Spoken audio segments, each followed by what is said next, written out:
Boa noite. O consumidor brasileiro deve sentir no bolso a redução do preço do pãozinho francês. Segundo o Ministério da Fazenda, medidas estão sendo adotadas para conter os preços do trigo, da farinha e do pão francês.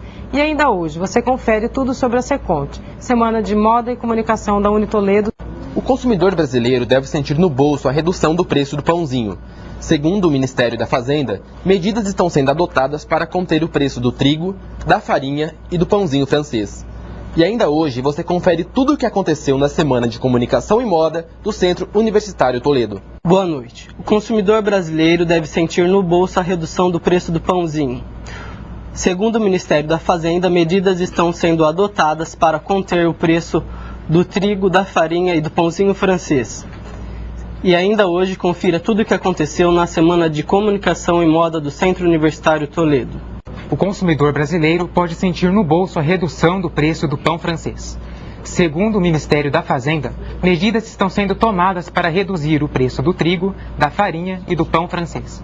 E ainda hoje, você confere tudo o que está acontecendo na Semana de Comunicação e Moda do Unitoledo.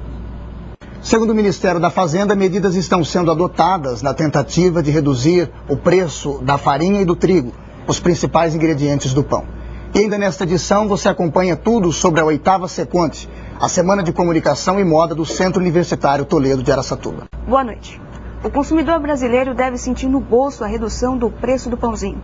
Segundo o Ministério da Fazenda, medidas estão sendo adotadas para conter os custos do trigo, da farinha e do pão francês.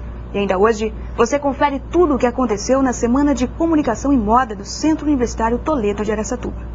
Boa noite. O consumidor brasileiro deve sentir no bolso a redução do preço do pãozinho. Segundo o Ministério da Fazenda, medidas estão sendo adotadas para conter os preços da farinha, do trigo e do pão francês. E ainda hoje você confere tudo o que aconteceu na Semana de Comunicação e Moda do Centro Universitário Toledo. Até mais. Boa noite. O consumidor brasileiro deve sentir no bolso a redução do preço do pãozinho francês. Segundo o Ministério da Fazenda, medidas estão sendo adotadas para conter os preços da farinha, do trigo e do pão francês.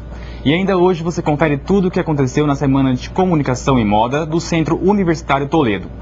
O consumidor brasileiro deve sentir no bolso a redução do preço do pãozinho francês. Segundo o Ministério da Fazenda, medidas estão sendo adotadas para conter o preço da farinha, do trigo e do pão francês. E ainda hoje você confere mais informações sobre a 8ª Seconte.